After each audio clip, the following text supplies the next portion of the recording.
Bonsoir à tous et bienvenue sur notre libre antenne. Comme tous les soirs, on se retrouve pour 2 heures de liberté. La ligne est à vous, 39 21, et vous pouvez dès à présent appeler pour vous raconter, dire ce qui ne va pas ou ce qui va très bien. Nous parler de vos difficultés affectives, sentimentales, relationnelles. Vous pouvez faire part de vos hésitations ou vos interrogations. Voilà, on est là pour réfléchir tous ensemble à des questions qui, un jour ou l'autre, se posent à chacun de nous. On croise nos vies, on échange, on bavarde. Alors, c'est vrai que la moitié de la France est sous l'eau, mais ce n'est pas grave. Nous, on est là, on bavarde et puis on partage. Avec moi ce soir, bien sûr, Valentin et Asiba, fidèles au standard. Merci à eux. Et puis merci à Julien qui veille ce soir à la parfaite réalisation de cette émission. Dernier petit rappel, 3921, notre numéro. Vous pouvez aussi nous adresser vos SMS en commençant par le mot nuit, puis les messages, et vous envoyez le tout au 7 39 21. Et puis, un autre moyen d'accès, nos mails sur europe1.fr. Europe 1, Caroline Veil. Et tout de suite un peu de musique pour commencer cette émission. Ne m'oublie pas, la grande Sophie. Alors vous êtes nombreux à m'envoyer des SMS où vous me parlez du temps. Effectivement, on est sous l'eau, mais nous sommes là. Et tout de suite, on va commencer cette émission avec Caroline. Bonsoir Caroline. Bonsoir Caroline, je vous remercie de prendre mon appel. Bon, je suis un petit peu tendue parce que c'est pas facile ce que je vais vous dire. Oui. Et ça peut remuer beaucoup de choses. Bon, voilà, je vais commencer un petit peu par le commencement. En fait, je suis atteinte d'une pathologie oculaire grave qui est très invalidante parce qu'elle est douloureuse. Bien sûr. Et néanmoins, de ce côté-là, si vous voulez, la douleur est quand même bien cadrée avec tous les antalgiques que je reçois. Et je bénéficie de très bons soins d'un centre de la douleur parisien. Voilà. Oui. Mais bon, le problème n'est pas là. Le problème, en fait, il a éclaté il y a peu de temps. En fait, je fais partie d'une famille de 11 enfants et je suis la dernière. Oui. Et comme je dis, ma maman m'a appris de bonnes bases. C'est-à-dire d'aimer la vie, mais bon, d'aimer d'abord mes parents, d'aimer ma famille et d'aimer les autres et d'aimer plus tard. Elle m'a dit que c'est plus beau que l'amour entre un homme et une femme. Voilà. Oui. Vous avez des valeurs. Oui, j'ai beaucoup de valeurs en fait. Je pense que c'est ce qui me différencie beaucoup de personnes. Et on me l'a dit d'ailleurs. Alors voilà, ce qui se passe en fait, c'est que ma maman est en fin de vie. Elle a 88 ans. Elle est dans un établissement médicalisé, Oui. une maison de retraite. Mhm. Mais bon, disons que par mon métier, je suis dans le médical. Je vois beaucoup de choses qui ne vont pas vers ma maman. Bon, il n'y a pas beaucoup de personnel, soit. Je ne mets aucune critique négative envers elle directement, envers le personnel soignant. Mais disons que, comme j'ai dit à la directrice de l'établissement, je suis là pour faire des ajustements. Oui. Et surtout, aider ma mère à souffrir le moins possible et à ce qu'elle ait le plus possible de confort dans sa fin de vie. Bien sûr. Donc, cette directrice a demandé à ce que l'on se réunisse avec une partie de ma famille, donc celle qui était disponible. Donc, j'avais 2 frères. Ils sont venus avec moi à une réunion qui était censée donc parler de comment organiser la fin de vie de ma maman. Et en fait, cette réunion s'est transformée en fait en une mise au pilori. J'avais l'impression qu'on me faisait mon procès. Aïe, aïe, aïe. Oui, ça a été assez terrible. En fait, il faut sachez une chose, c'est que toute ma vie, je me suis occupée de ma maman. Oui. Néanmoins, ça n'a pas empêché de m'occuper de vivre ma vie. Hein. Mais le gros problème, c'est que je ne faisais pas part de mon intimité. Donc, tout a été bon train toute ma vie. Hein, j'ai 46 ans. Et donc, je ne finis pas d'être ennuyée par ma famille qui a un comportement particulier avec moi. Si vous voulez, je vais être un peu crue par moment, mais je vais essayer de limiter mes propos quand même, d'être correcte. Mais bon, j'ai entendu... Mais vous l'êtes jusqu'ici. Vous l'êtes, vous parlez d'ajustement. Je vais essayer, oui, mais enfin... Je trouve mesuré, oui. Oui, je vais vous expliquer. C'est vraiment très dur à vivre tout ça. C'est vraiment un enchaînement, mais là, j'en peux plus, quoi. J'ai craqué. Il n'y a pas longtemps, c'était mardi soir. En fait, j'ai de la famille qui est venue mardi soir. Et ma famille, bon, une partie, c'est-à-dire ma sœur et mon beau-frère, qui habitent assez loin, à 800 km de chez moi.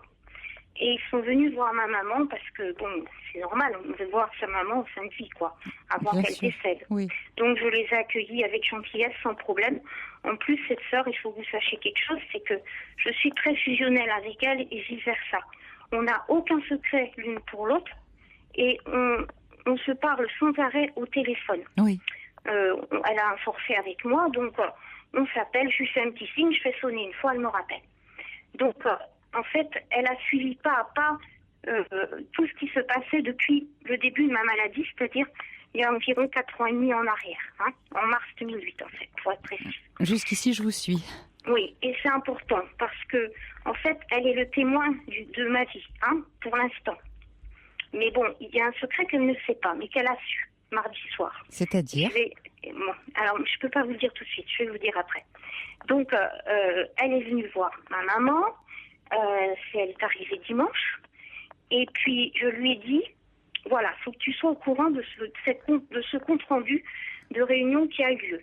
Donc, on a fait mon procès, on m'a dit que j'étais trop fusionnelle avec ma maman, que je venais la voir tous les jours, qu'il y avait du personnel soignant de valeur, qui savait très bien, disons, accompagner la fin de vie de ma maman et veiller à son confort.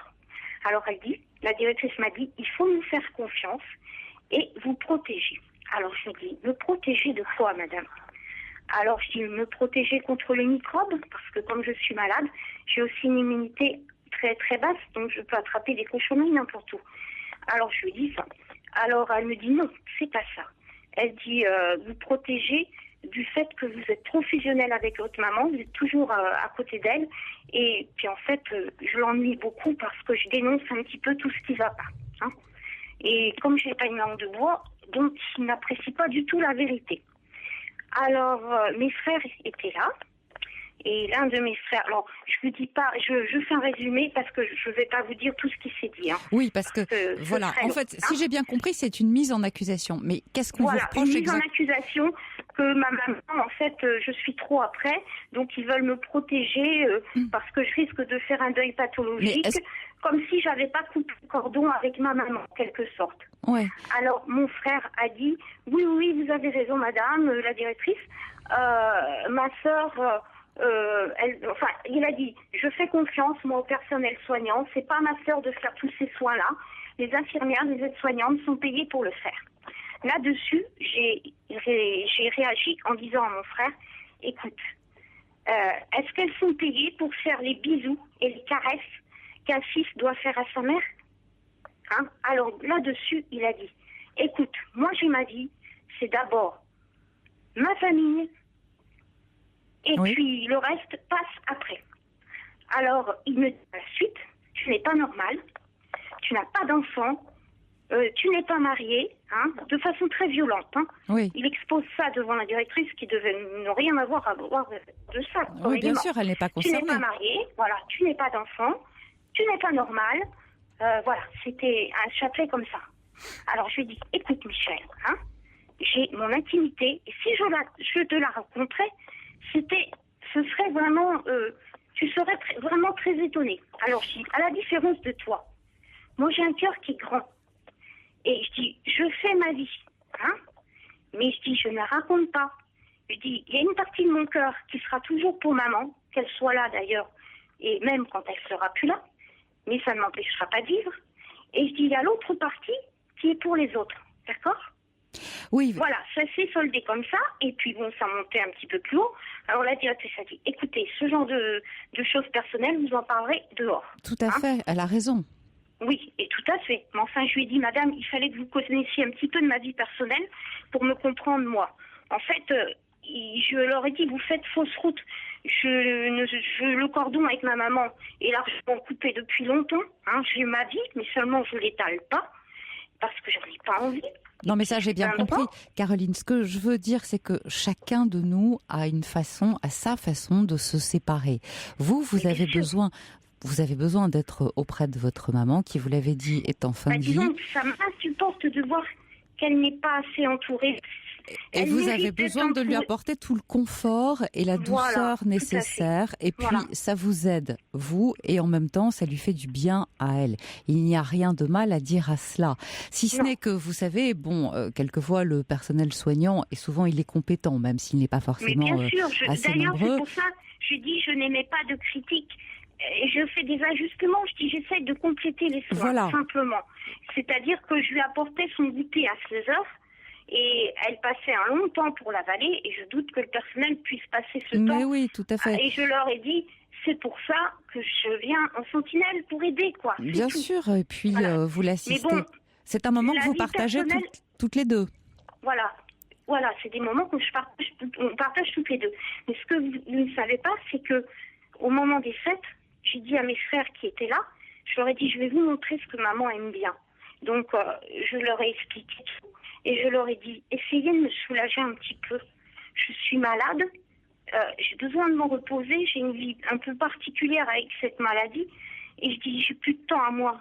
Ma maison, je n'arrive même plus à faire le ménage, je suis fatiguée. Oui, vous avez besoin d'aide, vous aussi. Je dis, j'ai besoin un peu d'air, moi aussi. D'aide. Et puis d'aide. Oui.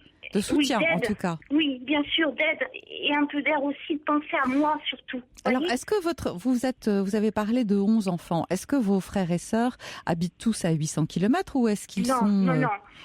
Justement, non.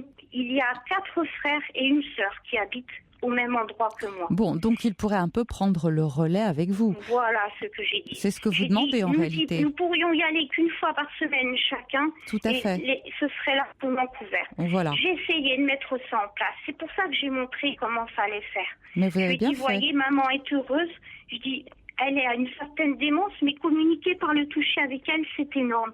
Elle adore qu'on passe un petit coup de gant d'eau chaude sur le visage, qu'on lui mette sa crème. Voilà, tous ces gestes. Sa main. Voilà, c'est tout bête. Tous ces gestes qui apportent une forme de douceur et qui aident au bien-être. Voilà, tout simplement. C'est des petits soins. Vous avez raison, vraiment basiques. C'est important. Et il suffit d'y penser. J'ai dit à mon frère, il suffit d'y penser. C'est vrai que je suis vraiment très sensibilisée par le problème parce que je travaille dans le médical, donc j'ai vu tellement ce cas de figure. Et c'est vrai que ma maman a manifesté beaucoup de joie et puis elle le mérite d'être choyée, elle est gentille. Et c'est vrai que même avec le personnel, elle n'arrête pas de dire merci madame, comme si, je sais pas. Voilà, elle est reconnaissante en tout cas de ce qu'on fait pour elle. Écoutez, j'entends effectivement, Caroline, à votre voix que vous êtes très émue. Vous avez eu raison de demander du soutien de la part de vos frères et sœurs parce que c'est difficile de rester seul dans cette histoire-là. Vraiment, vous avez eu raison. Et puis, vous avez besoin de raconter votre histoire. Vous avez besoin effectivement de dire ce trop-plein comme vous. Mais attendez, le trop-plein, il est pire que vous le pensez. Et c'est juste l'introduction que je vous dis. Alors mon frère, si vous voulez, ce qu'il m'a dit, ça m'a encore touchée. Parce que peut-être depuis toute ma vie, en fait, c'est vrai que on a dit des choses pas bien sur moi. Je prends des coups de poing, si vous voulez. Et je tiens bon et je dis rien. Mais là, je peux plus, j'éclate. Vous savez, voilà, je vais passer sur un tout autre domaine. Mais disons que le fait que ma mère s'en va, j'ai pensé à une chose, c'est que je suis angoissée à l'idée de voir débarquer toute ma famille à son décès et toute une bande d'hypocrites. Oui. Alors il faut savoir que ma maman m'a dit, la mort avec nous, elle n'était pas tabou entre nous, on en a parlé. Maman m'a dit le nécessaire pour que je puisse veiller à ses obsèques, enfin à tout. Oui. Elle m'a dit, écoute, tout ce que je veux, c'est finir ma vie dans la dignité. Elle dit, je veux pas pourrir vivante. Effectivement, malheureusement, elle a une gangrène au niveau du pied. Ça va mal se finir. Non seulement je suis dans le médical et je sais très bien comment ça va finir, c'est encore pire. Mais bon, tout ce que je veux, c'est qu'elle soit suffisamment consciente pour que tous mes frères et sœurs puissent parler un petit peu avec elle. C'est important, mais aussi je veux qu'elle ne souffre pas, le moins possible. Bien sûr. Voilà. Mais bon, je vais passer à autre chose. Donc je disais, pendant toute ma vie, j'ai entendu des choses vraiment terribles pour moi et je n'ai jamais réagi. Et je regrette parce que j'ai bousillé ma vie en partie. J'aurais pu rattraper les choses. Je vais vous dire pourquoi. Oui. Donc, j'ai entendu toute ma vie des choses, des petits coups de poing. Des petits coups de poing, c'était t'attends la retraite avant de ne plus être vierge. Ou alors, c'était, on disait à ma maman, mais j'ai entendu, écoutez, c'est dommage, hein, c'était un beau-frère. C'est dommage, votre fille, elle n'est pas mariée, elle va pas connaître le plaisir et la jouissance. Quand même, c'est vraiment dommage. Et puis, je vous en passe Oui, bien sûr, dans ce domaine-là, voilà. Voilà. Donc, là, le problème, c'est que maintenant, j'éclate. J'en peux plus. Oui, ce sont des réflexions qui ne font pas plaisir. J'ai envie de leur dire ce qui se passe. J'ai envie de me réhabiliter. De dire que j'ai une identité. Si vous voulez, j'ai été considérée comme la dernière. Donc, par mes sœurs et par mes frères, je suis la petite sœur, qui n'a pas évolué, qui a toujours été sage, candide et accrochée à sa maman. Voilà l'image que je donne. Mais c'est vrai que j'ai fait beaucoup de preuves de discrétion et j'ai une certaine introversion aussi. Oui, mais on comprend, vous avez votre intimité. Écoutez, oui, Caroline, je comprends moi votre émotion et je comprends aussi que vous ayez envie de mettre les choses au clair alors que votre maman s'en va et ne plus apparaître. Oui. Comme la petite, mais comme une femme adulte de 46 ans. Vous avez dit que vous aviez 46 ans. Oui, mais je ne parais pas du tout comme ça. Oui, bien sûr. Mais en attendant, vous les avez et vous avez... on l'entend, une certaine expérience de la vie. En revanche, je crois que ça fera l'objet d'un autre appel une autre fois parce que nous avons d'autres auditeurs qui attendent. Et j'aurais été assez linéaire pour vous dire, je peux vous dire quand même. Ouais, allez-y. C'est important. J'ai téléphoné pour ça en fait. Oui. En fait, voilà ce qui s'est passé. C'est pour ça que j'ai envie de me justifier, c'est que à l'âge de 15 ans, on a volé ma vie. J'ai compris. Voilà, j'ai été violée. Mais là, violée par mon frère. Voilà. Oh, mon Dieu. Écoutez, c'est un sujet important et je vous propose de nous rappeler une autre fois pour qu'on en parle et qu'on en parle vraiment. D'accord ? D'accord. Je vous remercie de votre appel, Caroline. Au revoir. Merci, au revoir. Europe 1, Caroline Veil. On va poursuivre avec Pascal. Bonsoir, Pascal. Bonsoir Caroline, j'aime beaucoup votre émission, vous m'entendez bien ? Pas très bien, non. Si vous pouviez vous rapprocher de l'appareil, ça serait mieux. Merci. Là, vous m'entendez mieux ? À peine mieux. Ah bon ? C'est grave. Oui. Là, ça va ? Oui, là, ça va. Bon, c'est bon. Et alors, j'aime beaucoup votre émission, et puis il y a une transition, je pense, avec le précédent appel de Caroline aussi, je crois. Oui. Sur le fusionnel. Alors, je vous dis, moi, j'ai 56 ans, et j'ai une compagne à laquelle je tiens beaucoup... que j'aime beaucoup depuis 3 ans. Moi, j'ai 2 enfants de 11 ans et 7 ans. Elle a un enfant de 18 ans et demi. Et le problème, c'est que ils ont un rapport très fusionnel, justement. Oui. Elle, ma compagne, et son fils.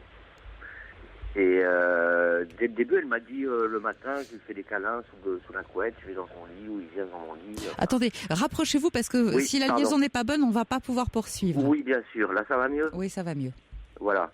Donc, dès le début de notre relation, qui a toujours été de grande qualité, elle me disait, il est très physique, c'est mon fils. Elle l'a élevé seule, Elle l'a élevé seule, le père était absent. Et... elle me disait, le matin, je lui fais des câlins sous la couette, ou il vient sous ma couette. Donc, je trouvais ça un peu bizarre, mais enfin bon, voilà. Et la deuxième étape, c'est... voilà, peut-être. Et la deuxième étape, c'est que ça s'est fait devant moi. Et donc, j'ai trouvé ça un peu malsain, inconvenant. Enfin, moi, je suis pas spécialement bégueule. Oui, non, bien sûr. Mais ça m'a choqué, quoi. Alors comment appeler ça ? Je ne sais pas comment appeler ça. Des mamours, des câlins, des câlins, des papouilles. Voilà, il lui caresse les cheveux, la nuque, sur le canapé devant la télé et en ma présence. Et donc moi j'ai dit. Je vous en supplie, Pascal, rapprochez-vous de l'appareil parce que sinon ça va pas être possible. Oui. Et donc j'ai dit que je ne supportais plus cela. Je pense que c'est assez inconvenant, malsain et destructeur pour lui surtout d'ailleurs. Oui, vous n'avez pas tort, c'est-à-dire destructeur. C'est pas exactement le terme. Disons que ça peut être perturbant. Oui. Est-ce que elle réagit quand vous lui dites que vous trouvez ça, mon Dieu, pas si évident? Oui, elle me dit, je sais que ça te plaît pas. Elle me dit, je vais y réfléchir. Enfin, c'est un peu insuffisant comme réponse. Oui. Oui, c'est un peu insuffisant. Il faut lui dire que peut-être ces câlins, ces gestes sont peut-être disproportionnés. Alors, s'ils se font ça, vous savez ce que c'est, une mère et son fils, ça peut être une caresse dans les cheveux de temps en temps, ça peut être un baiser sur la joue, on se prend dans les bras quand on se dit au revoir, etc. Jusqu'ici, tout ça, c'est normal. Maintenant, s'ils sont, comme vous dites, dans le canapé et pendant des heures, ils se font des câlins, tout est une question d'excès. En réalité, est-ce qu'il y a excès ? Je pense qu'il y a un côté incestueux, malgré tout. Incestueux, bon, je n'irai pas jusque-là. Incestuel. Oui. Est-ce que dans le temps, ça dure longtemps ? Est-ce que c'est toute la soirée ? Est-ce que c'est furtif ? Ça dure un quart d'heure. Un quart d'heure. Ouais, un quart d'heure. Et son fils paraît trouver ça tout à fait normal. Il est à l'aise devant normal, vous ? Oui. Parfaitement normal. Et alors parfois on me dit, mais est-ce qu'il a des copines ? Parce qu'il a quand même 18 ans et demi, il fait des études. Et je dis non. Enfin si, en fait, oui, si, il a sa mère. Oui, et c'est tout. Eh ben oui. Mais peut-être que vous devez approfondir cette histoire avec sa mère en disant, écoute, je vais réfléchir, c'est pas tout à fait la bonne réponse, et lui mettre l'accent dessus en disant, je crois que tu ne te rends pas bien compte que ça va perturber ton fils à terme. D'ailleurs, regarde, il n'a pas de petit ami. Alors, on peut aussi se trouver dans le cas de figure où c'est une mère qui a du mal à voir son fils partir et qui n'a pas très envie de le voir s'échapper ou de le voir grandir. C'est exactement ça, oui, bien sûr. Voilà. Mais à ce moment-là, il faut lui dire, en disant, j'ai l'impression que tu n'as pas très envie de le laisser grandir, mais tu sais, c'est dans l'ordre des choses, c'est nécessaire. Et après, il va en être malheureux et c'est lui qui va en souffrir. Oui, c'est ça le problème, oui. Parce qu'en fait, il rencontre des filles de son âge. Ouais. Des condisciples. Et puis, il s'en approche, il prend un café ou une crêpe, enfin, je sais pas. Et puis après, il est déçu. Quand il les connaît de plus près, il est déçu. Ouais, de plus près, c'est-à-dire ? C'est sa mère qui m'a raconté ça. Et j'ai dit, oui, il est déçu. Pourquoi il est déçu ? Parce qu'il s'aperçoit, quand il voit de plus près, que c'est pas sa mère. Ouais. Voilà. Donc, je pense que ça le dessert. Ça le dessert, lui. Mais ça, c'est pas mon problème, à la limite, c'est entre eux. Écoutez, c'est entre eux, oui, mais c'est entre eux, mais vous êtes un tiers et vous pouvez y mettre bon ordre. En disant, moi je ne trouve pas ça très clair et peut-être que tu devrais aller en parler avec lui dans le cabinet d'un psy, parce que c'est... Parce que c'est un problème que tu peux pas laisser comme ça en suspens. Lui, il ne peut pas se séparer et toi non plus. Vous avez des difficultés tous les deux. Alors bien sûr, c'est toujours un moment douloureux pour la maman. Le fils, ce n'est pas que ce soit douloureux, c'est difficile. C'est un peu différent. Mais si elle est réfractaire, vous pouvez en tout cas lui demander de ne pas le faire devant vous, par exemple. Absolument, mais c'est ce que je lui ai dit aujourd'hui. Mais gentiment, sans agressivité. En disant, moi, ça me gêne, je trouve que c'est pas très clair, je trouve que c'est pas très sain. Ton fils, tu ne t'en rends pas compte, 18 ans et demi, c'est un homme, il a des hormones, et il vaudrait mieux qu'il aille papouiller ses copines plutôt que toi, ça serait plus clair. Ça serait plus clair, même si ça ne te fait pas plaisir au début, je crois qu'il va bien falloir en passer par là pour qu'il soit heureux. Absolument, moi je lui ai dit aujourd'hui, elle a bien pris d'ailleurs, je lui ai dit je ne veux plus te voir chez toi si ton fils est là. Oui. Voilà, mais gentiment, c'était pas agressif. Oui, non, mais je ne veux plus, c'est-à-dire je préfère et plus, si vous voulez toujours rester dans la nuance, parce que dès lors que vous donnez un ordre à l'autre, il le reçoit comme une agression. Et... Non, mais vous êtes trop nuancé par rapport à moi, c'est très bien dit ce que vous dites. Mais je crois que c'est exactement ça, c'est je préfère. J'aurais mieux fait de dire je préfère. Je préfère, vous voyez, parce que quand on reçoit un ordre, on se sent immédiatement sur la défensive. On a envie de se protéger d'un ordre et puis on se dit après tout c'est mon fils, je sais quoi faire, il ne le connaît pas comme moi, il n'a pas vécu notre vie avant et bon, voilà. Mais je ne veux plus, ça voulait dire en fait dans mon esprit, ça veut dire ça m'agresse moi. Ouais, mais ça vous pouvez le dire par contre. Ouais. Mais vous êtes d'accord avec moi sur le fait que c'est quand même problématique dans un rapport de couple. Il y a un tel rapport avec son enfant. C'est-à-dire que moi, quand ma fille aura 18 ans, je ne me vois pas être cul et chemise avec elle la tête entre ses seins, quoi, en gros. Oui, bien sûr. Mais est-ce que vous avez parlé d'études? Quelles études exactement poursuit-il? C'est un peu délicat parce que je ne veux pas en dire trop non plus. Il poursuit des études après le bac dans une université de l'Ouest. D'accord, mais enfin bon, il est à l'université. Oui, il est pas nul du tout, oui. Et alors, il habite chez vous, enfin, il habite avec elle ou Non, il habite dans la ville où il étudie. Ouais. Il rentre chez sa mère, en ce moment, c'est des vacances. Et ma compagne et moi, nous n'habitons pas ensemble, en fait. D'accord. Bon, c'est déjà mieux. C'est déjà mieux s'ils n'habitent pas ensemble.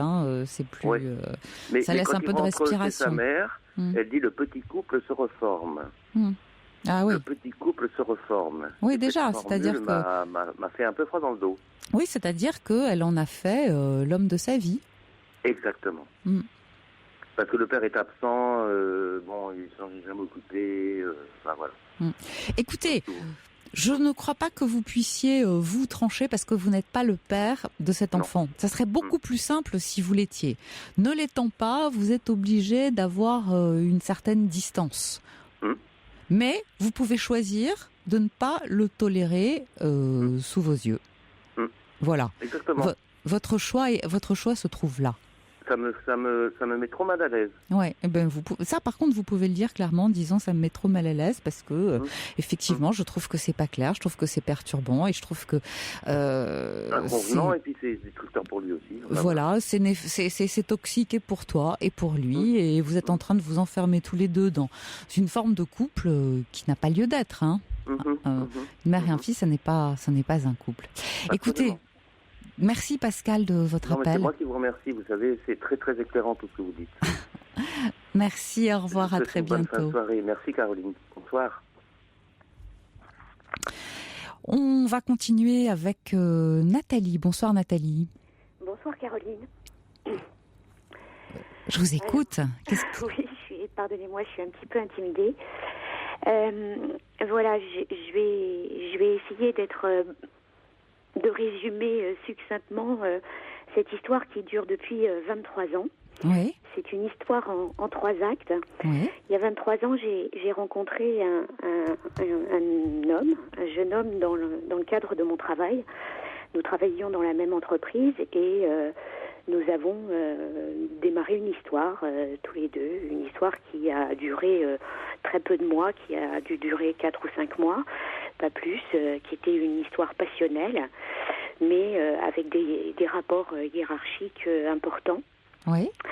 Et moi j'avais à l'époque 22 ans, donc j'étais loin d'imaginer que je pouvais, même si cette histoire était très passionnelle, pouvait faire ma vie. Enfin, je l'aurais envisagé, mais c'était un petit peu déjà compliqué à l'époque pour lui. Et déjà à l'époque, on ne se voyait que chez moi, c'est-à-dire que c'est lui qui venait chez moi uniquement et on ne se voyait nulle part ailleurs. Nous avons décidé de rompre. Je pense que c'est moi d'ailleurs à l'époque qui ai décidé d'y mettre un terme. Pour des broutilles, mais voilà, ça s'est fait un petit peu dans la violence verbale et dans les actes. On a fait chacun notre vie. Oui. Ça se passait donc à l'époque à Paris, puisque j'étais à Paris à l'époque. Et puis chacun de nous a fait sa vie, s'est marié, a eu des enfants. Et il y a 10 ans de cela, j'avais retrouvé son numéro de téléphone, du moins son parcours professionnel. Ah bon? Carrière brillante, et je l'ai retrouvé en appelant directement l'entreprise dans laquelle il était. Et j'ai repris contact avec lui et on a décidé de se voir pour prendre un verre. Moi, je venais d'être maman et lui, quand on s'est vu, quand on a pris ce verre ensemble, on a beaucoup discuté. Il m'a annoncé donc qu'il était en instance de divorce. D'accord. Après 10 ans de mariage. Donc voilà, il ne s'est rien passé, mais on était très très heureux de se revoir. On a échangé toute la soirée et puis on s'est séparés chacun de son côté et voilà. Et moi j'ai continué ma vie. D'accord. Et il y a 2 ans de cela, j'ai divorcé. J'ai divorcé de mon mari. Mm-hmm. Et j'ai décidé de reprendre contact avec lui parce que je me suis toujours aperçue qu'il était toujours dans ma tête, que je pensais systématiquement à lui, à des moments très très précis de ma vie. Il revenait comme un nounours, comme son premier doudou. Ah, vous le dites. C'est quand même relativement révélateur. Ouais. Et donc j'ai repris contact avec lui l'année dernière et il était lui aussi célibataire et on a décidé de se revoir. Donc on s'est revus effectivement. Il est venu me rejoindre dans un restaurant, on a dîné ensemble et on a recommencé une histoire qui a duré l'année dernière 5 mois. Durant lesquels, cette fois-ci, c'est pas lui qui venait chez moi, mais c'est moi qui allais chez lui, systématiquement, parce que je suis amenée, maintenant j'habite en province, et je suis amenée, malgré tout, à me déplacer en D'accord, région. donc vous allez chez lui. Donc je vais chez lui, avec une fréquence d'une fois par semaine, ou une fois toutes les 2 semaines. Et malgré tout, il est venu, lui, une fois chez moi seulement, et pour une seule soirée. Et à chaque fois que je viens chez lui, on se voit une seule soirée. On passe la soirée ensemble, je reste chez lui et je m'en vais au petit matin. Et lui a deux enfants, un adulte et un adolescent, et il m'a toujours invoqué ses non-disponibilités parce qu'il a la garde de ses enfants un week-end sur 2. Malgré le fait qu'il soit adulte ou adulte, c'est-à-dire quel âge? 20 ans. Oui, ça dépend, adulte. Hein, oui, 20 ans. Et puis, bon, il a un profil un petit peu atypique, hein, son fils aîné, parce qu'effectivement, il n'est pas vraiment adulte non plus. Enfin, il a beaucoup de soucis, et qui sont beaucoup de soucis pour lui, évidemment. Mais il n'a jamais émis le souhait de passer plus d'une soirée, ni des vacances, ni des week-ends. On n'a jamais eu l'occasion de passer plus d'une soirée et une nuit ensemble. Et au bout de 5 mois d'histoire, en rentrant de vacances, après ne pas l'avoir vu pendant 5 semaines, je lui ai envoyé, je l'ai appelé en lui disant que visiblement on n'avait pas envie de la même chose, que moi je lui demandais du temps, mais du temps ensemble, hein, et pas autre chose, et que ça semblait pas possible pour lui. Et il m'invoquait systématiquement des prétextes de travail, d'enfant, j'ai ma vie. Enfin voilà, j'avais l'impression de lui demander le mariage. C'était assez confus. Attention Nathalie, vous avez dit quelque chose d'important. Ça fait seulement 5 mois. 5 mois, c'est pas grand-chose. Non, mais 5 mois en faisant moi-même les trajets systématiquement, en ne voulant pas lui se déplacer, en n'émettant pas le souhait de se voir ailleurs, ou en n'émettant pas le souhait de passer au moins un week-end sur 2, en combinant, en nous arrangeant avec nos enfants respectifs de façon à respecter le rythme de chacun, ça me semblait pas impossible. Toujours est-il que il n'a pas l'air disposé, pensez-vous, à faire ces efforts-là pour vous? Il me semblait pas du tout disposé à ça. Et donc j'ai mis un terme et il m'a dit écoute, si c'est ton choix, je le respecte et voilà. Donc on s'est quitté comme ça et moi je suis restée effectivement sur ma faim et je suis restée extrêmement triste et déçue. Et j'ai repris contact avec lui, n'en pouvant plus, en mars de cette année. Quand je vous dis que ça se passe en 3 actes, c'est vraiment en 3 actes. Ah oui, mais c'est pas grave. Et donc j'ai repris contact avec lui. Il avait toujours personne. On a échangé plusieurs appels. Et on a décidé de se revoir. Et donc j'avais proposé de se voir en terrain neutre. Ça devait se passer ainsi et finalement je me suis retrouvée une nouvelle fois chez lui et on est reparti sur ce même rythme, c'est-à-dire que la première soirée a été très engageante. On a eu des longues discussions pour lui dire que moi je voulais pas du tout recommencer ce qui s'était passé l'année dernière. Bien sûr. Enfin, j'ai essayé de mettre les choses au clair tant que se peut et autant que faire se peut. Il a été très engageant et très encourageant en me disant moi j'ai pas la même vie que l'année dernière. Ah. Mes enfants sont plus grands d'une année, évidemment, mais ça changeait pas visiblement. Enfin, l'histoire va prouver que... Et alors, finalement, où en êtes-vous aujourd'hui? Et alors, finalement, aujourd'hui, On a recommencé ensemble depuis le mois de mai. Et donc, c'est tout le temps moi qui reviens chez lui. On a pris nos agendas respectifs la dernière fois qu'on s'est vus, c'est-à-dire il y a 2 semaines. Et je lui ai dit, écoute-moi, c'est plus possible, je veux qu'au moins on développe un peu plus d'intimité ensemble et de temps pour apprendre à se connaître, à vivre autrement que dans le rythme du travail. Bien sûr, vous avez raison. Et il faut qu'on se fixe donc une date. Donc le week-end, c'était pas possible. Les week-ends de juillet, c'était pas possible. Alors on a décidé de se voir en semaine.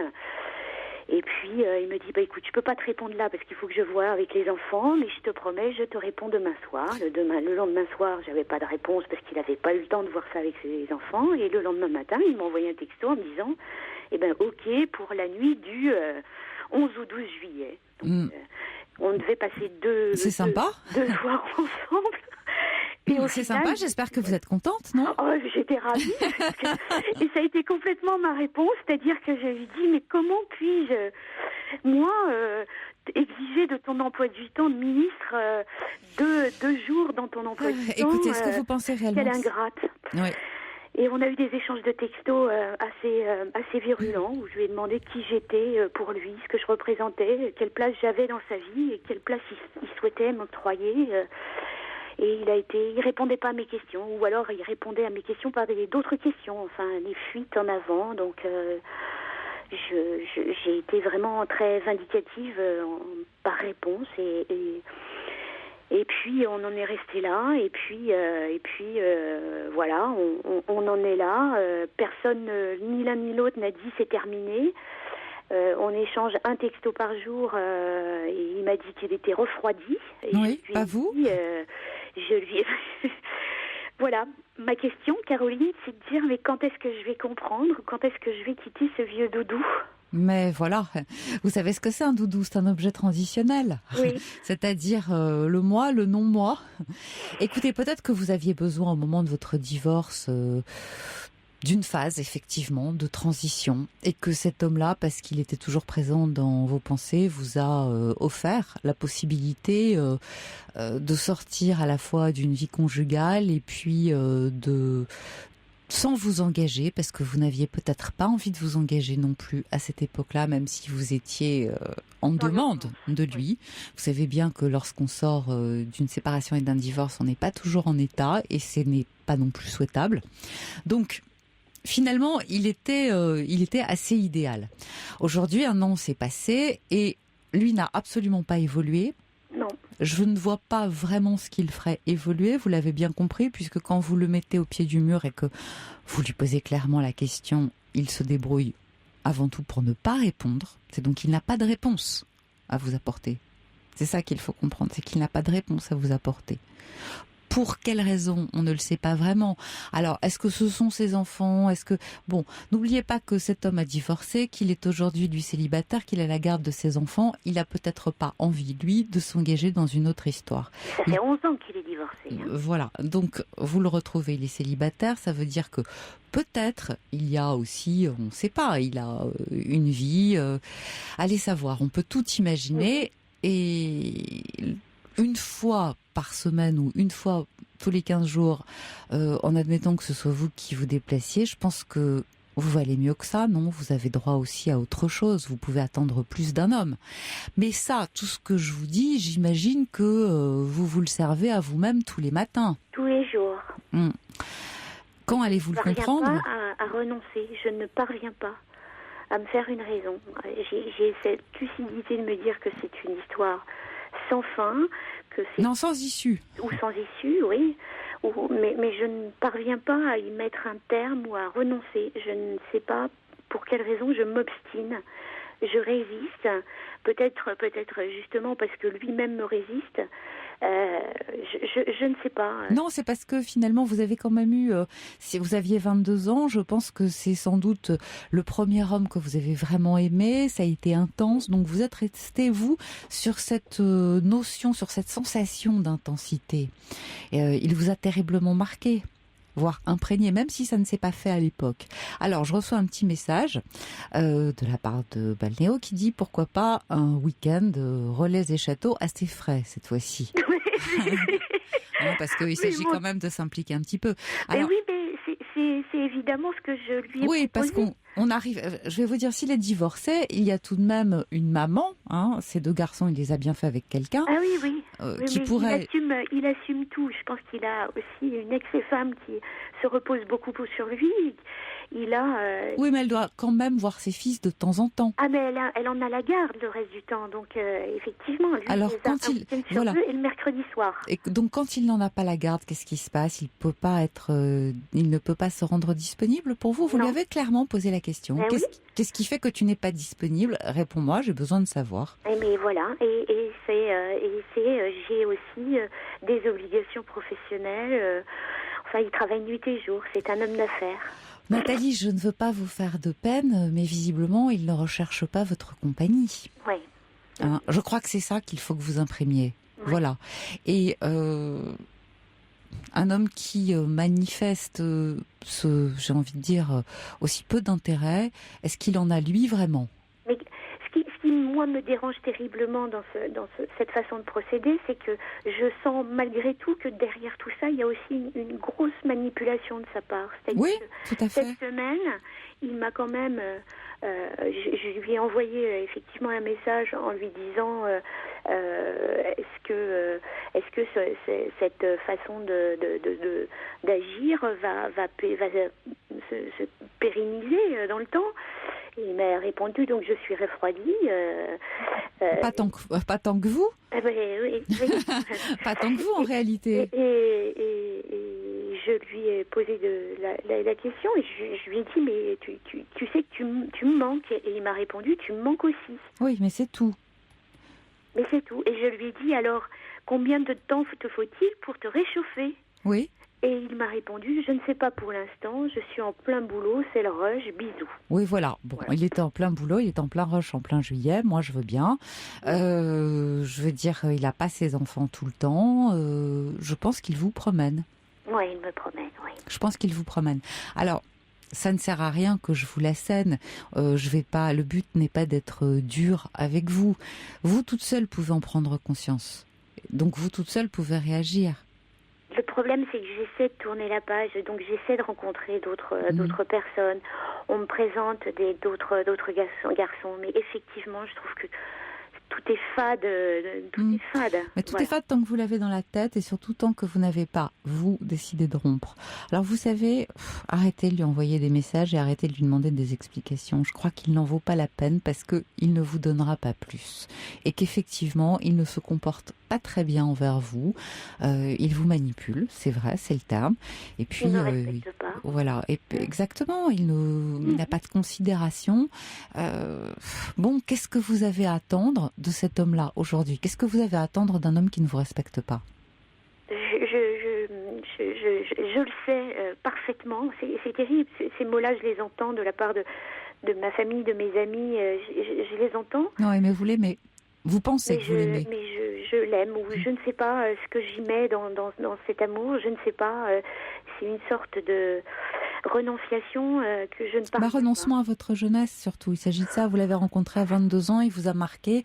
Ça veut dire dire au revoir à un moment de votre passé qui était sans doute joyeux, qui vous a imprégné en tout cas. Oui. Écoutez, serrez les dents. Oui. Enlevez-moi les doigts des touches de ce portable. Oui. Voilà. J'ai très envie parfois de l'envoyer. Mettez-vous des moufles, les doigts dans le plâtre, ce que vous voulez, mais arrêtez d'y toucher. Je vais tenter, Caroline. D'accord, je compte sur vous. Merci beaucoup de tous ces conseils. Au revoir Nathalie, à bientôt. Au revoir Caroline, merci. Et tout de suite, on poursuit avec Sylvie. Bonsoir Sylvie. Bonsoir Caroline.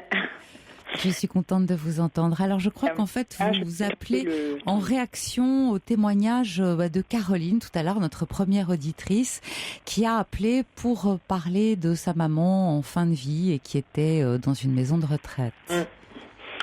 Et oui, comme je disais, allô ? Oui, je suis là, oui. je vous écoute. Je connais bien le sujet puisque j'ai mon mari qui est aussi dans un établissement semblable. Oui. Il a une maladie apparentée à l'Alzheimer qui est la maladie de Lévy. Oui. J'ai dû mettre il y a un an parce que c'est vrai que ce n'était plus bien possible à la maison. J'imagine. Et je trouve que tous ces établissements, et Dieu sait si je suis allée en visiter avant et tout, moi j'ai choisi la proximité pour être là à 5 minutes, etc. Mais ne sont pas souvent bien adaptés et je pense que le personnel est trop jeune et pas toujours bien formé, qui est très gentil, mais il faudrait quand même des personnes derrière pour leur expliquer, bref. Et ceci dit, je comprends très bien Karine qui, évidemment, à chaque fois on nous ressort le même discours, il faut vous protéger, il faut... Mais vous avez vous aussi vécu le même type d'expérience, c'est-à-dire ne soyez pas trop là finalement. Voilà, ça veut dire là, et je pense que, je l'explique un petit peu comme ça, je pense que ça les ennuie quelquefois parce que c'est vrai que nous voyons quand même certaines choses qu'il ne faudrait peut-être pas voir. Voilà. Oui, vous pensez que c'est pour cette raison? Parce qu'en même... je vais pas dire c'est vraiment cela, mais un petit peu quelque part quand même. Oui, mais vous savez, en même temps, Sylvie, souvent nous avons des auditeurs et il y a également un très grand dévouement de la part de personnes qui travaillent dans ce type d'établissement. C'est-à-dire que je le reconnais. Je veux dire, est-ce que on peut généraliser? Je crois pas, parce que la gériatrie. Mais je pense, je ne sais pas si c'est le manque de personnel. Je n'en suis pas certaine. Quelquefois, oui, mais est-ce qu'elle serait plus présente avec les malades? Je n'en suis pas certaine quand même. Oui. Parce que j'ai regardé bien le fonctionnement. En fait, depuis un an, j'y vais à midi, j'y vais le soir pour le faire manger et tout. À toutes les heures, donc. Et l'après-midi, pardon? À toutes les heures, donc. Non, pas toutes les heures. Je veux dire, vous l'avez vu à plusieurs moments de la journée, c'est-à-dire pas seulement juste après le réveil d'une sieste. Bien sûr que j'ai vu quand même beaucoup de choses. L'après-midi, il n'y a pas grand monde pour les surveiller quelquefois. Une fois, mon mari, il a glissé du fauteuil, il était attaché, mais pas comme il fallait. Ils l'ont trouvé. Il y a beaucoup de petites choses ce sont beaucoup de détails, mais qui comptent pour le patient il n'y a pas toujours quelqu'un là. Est-ce que votre mari, vous pensez qu'il en souffre? Est-ce que vous pensez qu'il a la notion de ce qui se passe? Bien sûr, son état s'est dégradé. Maintenant, parce que je crois qu'il ne me reconnaît même presque plus, ou alors peut-être la voix, c'est difficile, mais je pense par rapport il y a un an et plus. Mais au début, oui, il en a beaucoup souffert. Oui, tout à fait. Quand il avait encore la notion des choses et conscience. Quand même, par moments, des moments de lucidité, surtout dans cette maladie de Lévy, plus peut-être que dans la maladie d'Alzheimer, ils ont justement beaucoup de moments où ils se souviennent de certaines choses. Ce n'est pas sans arrêt, mais ça arrive et souvent au début. Et en fait, en dehors de la manière dont vous vous en occupez, c'est-à-dire d'être très présente. Beaucoup d'affectifs, ça devient des grands-enfants. Ce sont des enfants. Ce sont même pas des grands-enfants, ça devient des enfants. Et ils ont besoin qu'on les touche, qu'on les embrasse, qu'on les... c'est-à-dire tout est très tactile. Pardon ? Tout est très tactile. Tout à fait. Il y a un mouvement régressif qui se fait et ils ont besoin d'être maternés. Or, c'est vrai que le personnel soignant n'est pas toujours requis pour ça. C'est-à-dire qu'il y a des soins qui sont nécessaires. Pour les jeunes, parce que vraiment, il y a des petites qui sont trop jeunes, je trouve, pour ça. Ce sont des services très difficiles et il y a des petites de 19 ans, 20 ans...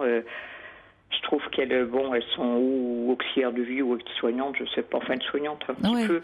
Mais alors elles ont des formations, mais elles sont gentilles. Je vais pas dire que mais elles ne. Le matin, bien sûr, il y a des soins, il y a la toilette, on sent dans votre voix beaucoup de réserve. C'est vrai que c'est léger. Moi, j'ai mis d'ailleurs une petite auxiliaire de vie 2 heures l'après-midi pour le descendre. Bientôt, on ne pourra plus, donc. Je vais laisser aller, mais ça lui faisait du bien. Oui. Écoutez, Sylvie, je vous remercie de votre appel et de votre témoignage. À très bientôt. Merci. Au revoir. Vous écoutez Europe 1, il est minuit. Et Europe tout de 1, suite, Caroline Veil.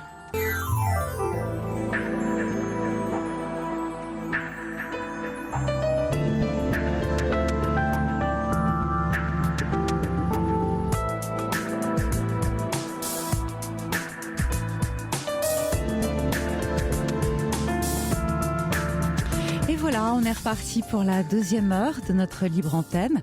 3921, notre numéro d'appel. J'attends vos appels parce que cette émission, c'est la vôtre et qu'on parle de vous, de ce qui vous intéresse, de ce qui vous affecte. C'est vrai qu'on avance comme ça, tout doucement dans la nuit, et puis c'est une heure propice pour se confier, se livrer, donner un peu de l'intime de soi-même. Alors surtout, n'hésitez pas, si en ce moment vous rencontrez une difficulté particulière, nous sommes là. Je suis à votre écoute. On débat ensemble, tous ensemble d'ailleurs, parce que c'est toujours plus intéressant que d'autres auditeurs confrontent leur point de vue. Ce qui veut dire que vous pouvez à tout moment intervenir à l'antenne 3921, je vous rappelle notre numéro, et puis aussi bien sûr par SMS, en composant le mot nuit d'abord, puis vous envoyez votre message au numéro 7 39 21, et n'oubliez pas les mails sur notre site europe1.fr. Jusqu'à 1h sur Europe 1, Caroline Veil. Alors on va tout de suite enchaîner avec David. David, vous voulez réagir à ce que vient de dire Sylvie. Sylvie qui, elle aussi, a maille à partir au fond avec les maisons de soins et plus particulièrement les maisons de retraite qui s'occupent des personnes en fin de vie. Bonsoir David. Bonsoir Caroline. Oui, moi je suis intervenant dans les maisons de retraite et puis bien sûr aussi dans le milieu hospitalier en tant que formateur. Hein. Oui. Et j'interviens surtout dans le cadre de la manutention des personnes et moi je trouve que quand même le personnel est assez sensibilisé sur ce domaine. Oui. Certes, peut-être dans certaines maisons de retraite, il y a plus ou moins un problème de fonctionnement. On le connaît tous. Aujourd'hui, il y a un problème de personnel parce qu'il y a un manque de personnel. Ils ont du mal à recruter. Mais les équipes sont quand même assez soudées sur le milieu de soins. Hein. Oui. Vous voulez dire que malgré tout, vous êtes formateur. Vous sentez une motivation chez les personnes, même jeunes, qui sont recrutées ? Oui, parce que moi, j'interviens que sur le domaine du handicap. Hein. Oui. Et je sens qu'ils sont assez sensibilisés quand même. Oui, mais en même temps, est-ce que vous avez noté ce dévouement, parce que c'est assez la gériatrie est un domaine très spécifique. Voilà, gériatrie et puis on va dire domaine du handicap est à peu près le même. Hein. Oui. Et on retrouve quand même à peu près les mêmes manutentions. On retrouve quand même à peu près le même personnel. Oui. Le personnel est quand même assez sensibilisé, assez quand même à l'écoute malgré la charge de travail. Hein. Oui. Aujourd'hui, par exemple, pour une toilette. Si on respecte la réglementation qui est donnée dans les centres de soins, hôpitaux ou maisons de retraite, c'est 10 minutes par personne. 10 minutes par personne. Ouais, aujourd'hui, c'est même pas faisable. Hein. Non, c'est impossible. Voilà, c'est impossible. Mais ils sont quand même beaucoup à l'écoute, à l'attention de la personne. Et je sais quand moi je les reçois en formation, il y a quand même beaucoup de questionnements. Qui se passe parce que moi j'interviens assez régulièrement et quand j'interviens voilà les questions quand même se posent et quel genre de questions par exemple? Comment faire quand une personne n'arrive pas à boire tout seul? Oui. Ça c'est un questionnement qui revient souvent. Oui. Je dis il y a des petites astuces qui sont vraiment simples à mettre en place. Hein. C'est la bouteille d'eau avec un tuyau style oxygène pour que la personne puisse boire tout seul. Hein. Oui, bien sûr. Voilà, c'est leur apporter des astuces. C'est-à-dire que vous pensez que ça se place plus sur un plan technique ? Oui. Oui. Les interrogations sont comment est-ce qu'on fait quand on est dans l'impossibilité ou quand la personne est trop âgée et ne peut plus elle-même se servir et puis boire, n'a pas les... C'est-à-dire qu'on est très démunis face à tout ça. Voilà, on est très démunis. C'est très démuni. Et puis moi, ce que je leur dis souvent, c'est faire participer la personne, même si elle est, on va dire, dans une incapacité, elle est capable de faire des choses. Oui, toujours. Voilà. Et si on fait participer même la personne, soit à la toilette ou à la manutention, eh bien, on peut déjà la motiver à quelque chose. Oui, tout à fait, vous avez raison. Mais enfin, vous savez aussi comment ça se passe, c'est-à-dire que Sylvie, nous disait que elle trouvait qu'il y avait une insuffisance. En même temps, pour les gens qu'on aime, on voudrait toujours plus. Et c'est bien et c'est bien compréhensible. Donc il y a toujours des attentes et puis il y a toujours une frustration. Mais est-ce que vous ne pensez pas qu'au fond la vraie frustration, c'est de voir la personne qu'on aime justement incapable? Oui, je pense que on le rencontre assez régulièrement. C'est l'incapacité de son conjoint ou de quelqu'un de sa famille et qui pose le plus de problèmes. Hein. Voilà. On a du mal à accepter la maladie et le vieillissement. L'acceptation de la maladie et à un moment donné, je pense qu'il faut aussi commencer à prendre un peu du recul des fois. Moi, je le dis assez souvent parce que j'interviens aussi dans le milieu associatif. Hein. Oui. Je leur dis, moi, quand je rencontre des familles, je leur dis, mais attendez, prenez du recul. Plus vous allez en faire pour votre conjoint ou membre de votre famille, plus vous allez vous fatiguer. Oui. À un moment donné, prenez du recul. Se fatiguer, on est prêt à se fatiguer pour les gens qui nous sont extrêmement proches. On est prêt à tous les sacrifices. Ouais, mais c'est la fatigue morale aussi qui est derrière. Et on a du mal d'ailleurs à entendre que les personnes qui s'en occupent, effectivement, puissent rester sur un plan plus technique ou avoir un peu plus de distance. On aimerait la même implication, on aimerait le même engagement, on aimerait que cette personne devienne en fait leur famille à elles aussi. Tout à fait, ouais. Mais moi je le rencontre, j'ai fait quand même pas mal de visites dans ce milieu-là pendant un certain nombre d'années. C'est aussi même nous en tant qu'intervenants, c'est quand on sort de ce milieu, c'est de pouvoir passer à autre chose. Oui, c'est important. Ouais, c'est important, mais des fois on a aussi, moi je sais dans mes premières années, j'ai eu du mal à le faire. Ah. Ouais. Et vous y êtes parvenu ?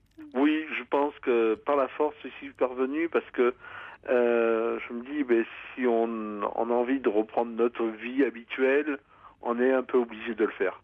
Ça fait combien de temps que vous travaillez dans ce domaine, Alors, David ? moi, je travaille dans ce domaine-là depuis, on va dire, 2004. Oui.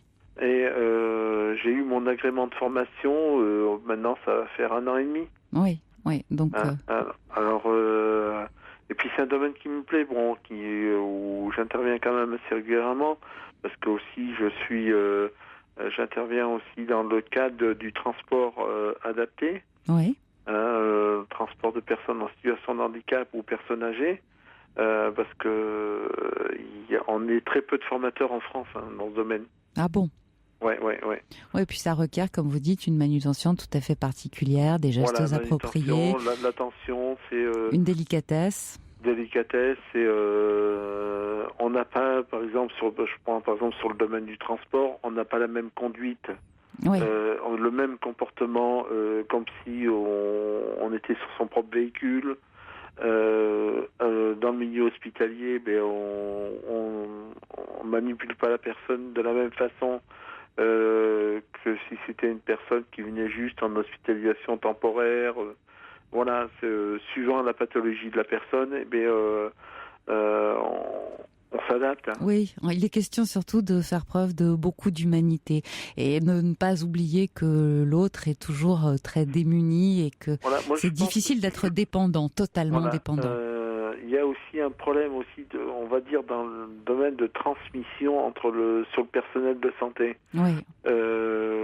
Moi, je vois dans le département où je suis, on vient de mettre en place ce qu'on appelle une feuille d'accueil qui s'appelle patient hôpital. Oui. Et c'est intéressant ça. où on va pouvoir identifier toute la problématique des personnes, de la personne, et de pouvoir mettre sur une fiche tous les besoins. Oui. Et on fait partie d'un seul département en France qui avons pensé à ce problème-là. On y travaille depuis 2008. Oui, c'est bien. Et puis depuis, maintenant ça commence à être mis en action. On commence à le diffuser. On espère qu'avec cette fiche-là, ça va prendre de la place. Oui. Alors, une autre question, David. Tout à l'heure, Sylvie parlait de la grande jeunesse, des personnes qui sont recrutées et qui s'occupent des personnes âgées. Et elle trouvait qu'en fait, ce n'était pas toujours adapté. Qu'est-ce que vous en pensez ? Non, moi je dirais que pas tout à fait. Je dirais que il y a beaucoup de jeunes qui se lancent dans ce métier d'aide-soignante ou d'infirmière. C'est aussi une volonté de leur part. Tout à fait. Voilà, c'est une volonté de leur part. Elles pensent bien faire, mais il y a l'inexpérience. Voilà, et puis le manque de formation vers ce type de public. Oui, tout à fait. Et quand elles suivent, je pense, des fois 2 ou 3 jours de formation sur vraiment ce type de public, elles arrivent mieux à comprendre après quand elles sont sur le terrain. Parce qu'il faut savoir que dans les écoles d'infirmières ou d'aides-soignantes, le handicap et la personne âgée est très peu abordé. Oui. Voilà. Alors que, curieusement, c'est tout de même un public, une population, comme vous dites, à laquelle ces jeunes infirmières vont être confrontées très vite. Voilà, tout à fait. Et souvent, la gériatrie ou la neurologie, souvent pour elles, ce sont souvent le dernier choix. Ah, pas toujours. Moi, pas toujours, mais j'ai rencontré beaucoup de personnes qui, au contraire, faisaient preuve. C'est pour ça que je me permets d'intervenir.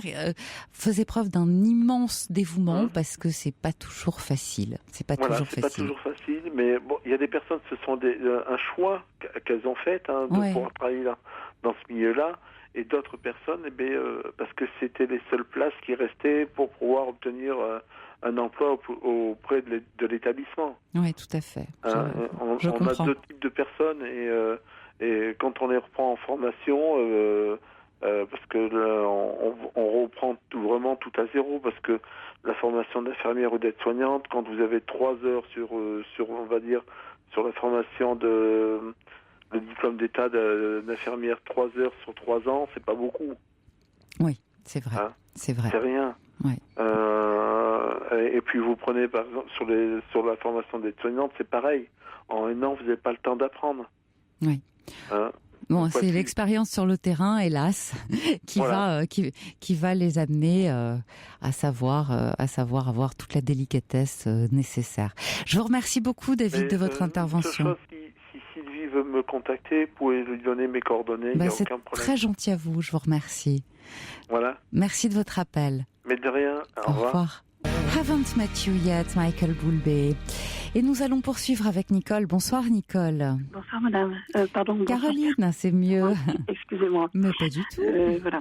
Voilà, je ne sais pas si vous avez déjà entendu parler des enfants de la guerre. Attendez, je vais fermer le haut-parleur. Oui, c'est mieux, vous avez raison. Je ne sais pas si vous avez déjà entendu parler d'une histoire quelconque d'un enfant de la guerre. Je ne sais pas. Alors moi, je vais vous raconter mon histoire. Elle est très dure, elle est très grave. Et je vais avoir 68 ans au mois d'août. Oui. Voilà, moi je suis née le 5 août 1945 à Schwerin en Allemagne, de mère française, de père allemand. Je n'ai pas connu mon père. Et disons que ma mère a travaillé pour les Allemands. Elle a été une grande collaboratrice, on va dire horizontale. Hein. Et elle a laissé, avant que je naisse moi, elle a laissé des enfants comme ça à droite et à gauche. Et moi, elle m'a gardée, d'accord, et elle m'a placée en orphelinat. Oui. À Schwerin. Et si vous voulez, donc mon père a été fait prisonnier par les Russes. Et ma mère s'est retrouvée donc toute seule. Et pour pouvoir revenir en France, elle a fait une demande pour revenir en France, pour pouvoir revenir, je lui ai servi de passeport pour sa liberté. D'accord. Donc elle m'a sortie de l'orphelinat, vous comprenez là ce que Tout à fait, c'est très clair. Donc, je lui ai servi de passeport pour sa liberté. Elle m'a ramené donc en France avec elle. Mais au lieu de revenir, elle a essayé de m'abandonner une fois de plus à Charleville-Mézières, dans les Ardennes. Mais comme c'était un dimanche, elle n'a pas pu. Je suis revenue avec elle. J'ai été placée chez un oncle qui m'a appris le français parce que j'avais 2 ans et demi, je parlais l'allemand. Oui. Et comment dirais-je, et elle s'est mariée. Et mon beau-père a sûrement voulu que je revienne, donc que je vienne au foyer. Je ne sais pas ce qu'elle a dû lui raconter. Et je suis venue au foyer, mais arrivée au foyer, elle m'a volé mon identité. C'est-à-dire ? Ah bien, elle m'a pris ma vraie identité. Moi, je m'appelais Nicole Redon, née le 5 août 1945 à Schwerin. Elle m'a donné une autre identité pour ne pas que mon beau-père sache que j'étais d'Allemagne et qu'elle avait fait en fait la vie en Allemagne. Voilà, sa vie en Allemagne, on va dire comme ça. Et à partir de là, donc je n'ai pas eu d'identité. Elle m'a donné une identité. Elle m'a mis sous le nom de mon beau-père elle m'a dit que elle a fait dire que c'était mon père. J'étais née à Bordeaux alors que j'étais née en Allemagne. Enfin, j'ai vécu avec une fausse identité. D'accord. Voilà. Et en ayant une fausse identité, je n'ai pas pu aller à l'école. Je n'ai pas pu travailler. Je n'ai pas pu avoir de logement. J'ai vécu la rue. J'ai mangé dans les poubelles. Et en 68, je me suis fait arrêter. Et c'est-à-dire que avant de partir à 21 ans, puisque j'étais martyrisée, à 21 ans, j'ai décidé de partir. J'ai été violée pendant 7 ans, je ne pouvais plus. Je prenais des coups, les humiliations. Je suis partie. À 21 ans, je suis partie. Mais avant de partir, je lui ai demandé... Attendez, excusez-moi, vous êtes partie d'où ? Je suis partie de chez ma mère. C'est-à-dire que vous vivez chez votre mère, mais pourquoi est-ce que vous ne pouvez pas aller à l'école ? Qu'est-ce qui se passe ? C'est-à-dire qu'elle me met à l'école sous la fausse identité de mon beau-père. Oui. Mais que temporairement. Je vais à l'école que temporairement. Elle me fait faire des travaux à la maison. Et arrivée à l'âge de 14 ans, elle me retire carrément de l'école, puisque quand on remplit un dossier pour entrer en 6e, ou faire des études, il faut remplir un dossier. Et dans ce dossier, il fallait mettre ma vraie identité. Or, j'en avais une fausse. Et ce que vous appelez votre fausse identité n'avait pas été, authentifiée par la mairie ? Non, du tout. C'est-à-dire que c'était juste un nom qui vous tombait comme ça ? Comment ça nom s'est comme passé ? ça, le nom de mon beau-père. Je n'étais plus née en Allemagne, mais j'étais née à Bordeaux. Et puis voilà, et ma mère... Il n'y avait pas de papier administratif ? Je n'avais pas de papier, je n'avais rien du tout. Qui attestait de... Absolument rien. Tout cela ? Rien. Si vous voulez, moi, plus tard, avec le temps, avec les années, je suis allée voir ma directrice d'école, et puis elle m'a dit, oui, effectivement, l'école, je suis passée à côté d'une erreur très grave. Elle me dit, mais je ne peux rien faire. Voilà, ben effectivement, c'était plus possible de rattraper le temps. Et donc, avant de partir, je dis à ma mère, est-ce que tu peux me laisser mes papiers ? Je m'en vais à mes 21 ans. Elle me dit, j'ai plus rien te concernant. Elle n'avait plus rien me concernant. Et je lui dis, mais je veux dire quoi si je me fais arrêter ? Eh bien, tu t'appelles Nicole Dujardin, t'es née le 5 août 1945 à Bordeaux. Voilà, tu l'as ton identité. Et quand on est courageuse, on n'a pas besoin de papier. Moi, je suis partie, bête et innocente, je suis partie. J'ai quitté la maison, j'ai vécu mes galères, sans papier, sans rien du tout. Sans papier ? Sans papier, je n'avais rien.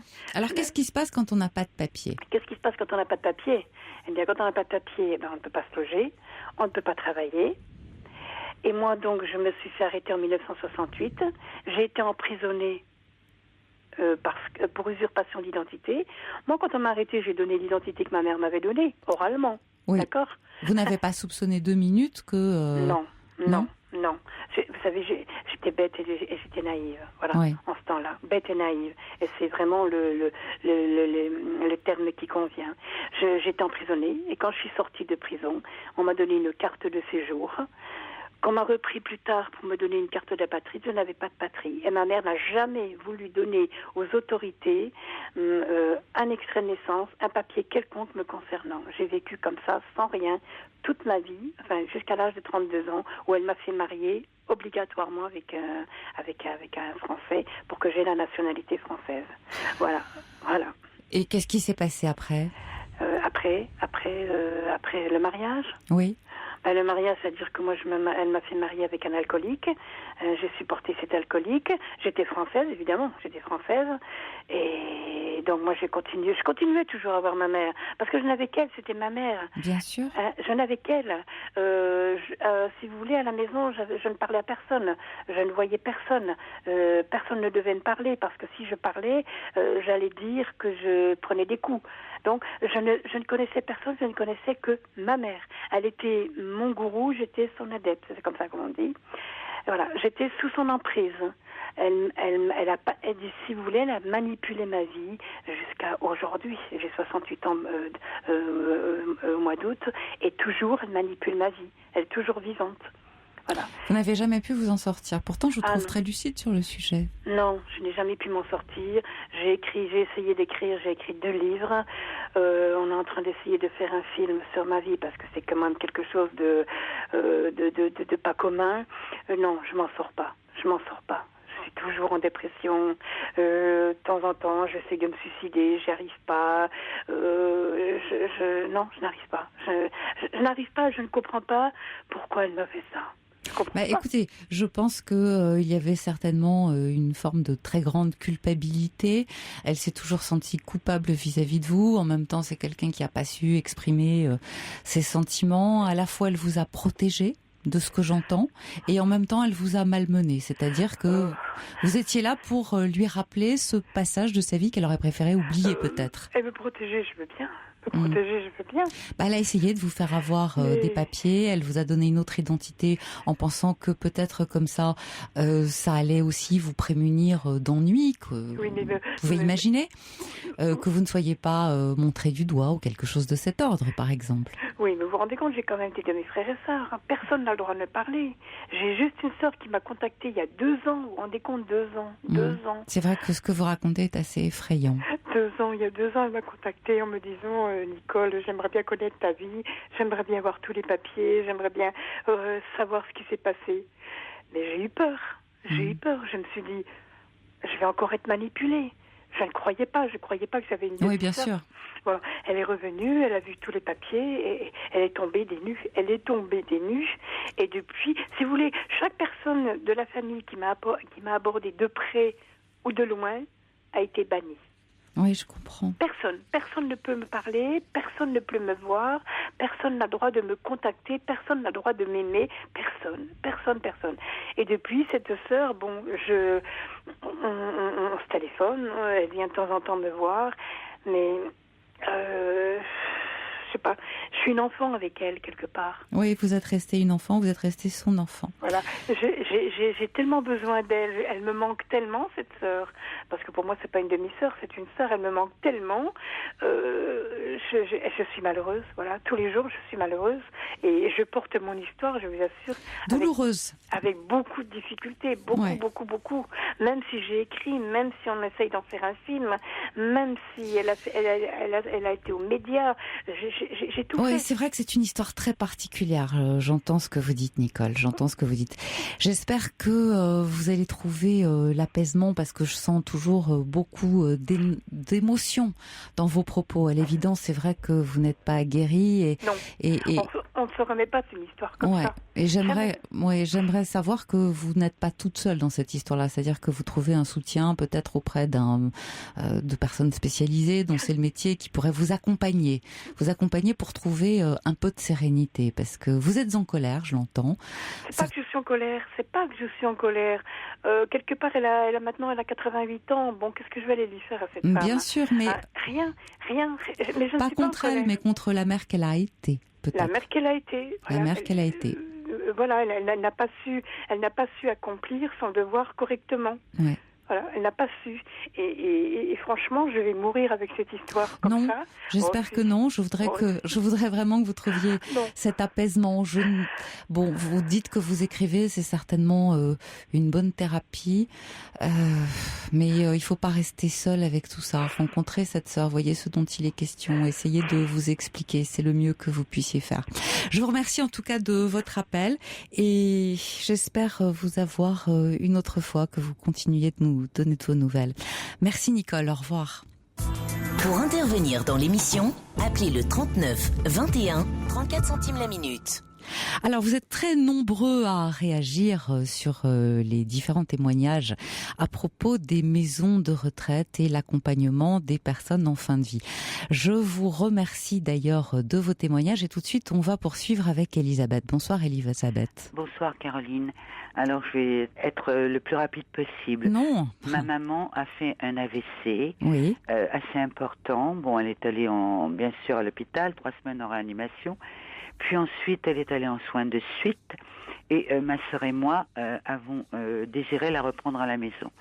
Nous l'avons reprise à la maison. Maman avait une héminégligence côté gauche, des gros troubles des déglutitions. Donc ça a été quand même assez dur, d'autant que son AVC lui avait complètement inversé son horloge biologique, ce qui fait que pendant 5 mois et demi où nous l'avons eu à la maison, nous n'avons dormi, ma soeur et moi, que 3 heures par nuit. Oh là là. Ça a été quand même assez dur. Ouais, puis maman a refait, mais c'était notre petite maman chérie. Maman a refait un AVC. Elle a été de nouveau transportée évidemment à l'hôpital. Puis là, on nous a dit, écoutez, il vaudrait mieux la mettre en maison de retraite. Vous n'êtes plus en état physiquement, parce qu'on était plus toute jeune. Ma sœur a 7 ans de plus que moi. Et j'ai 63 ans et maman est partie il y a 5 ans. Et on n'était plus des tendrons de l'année.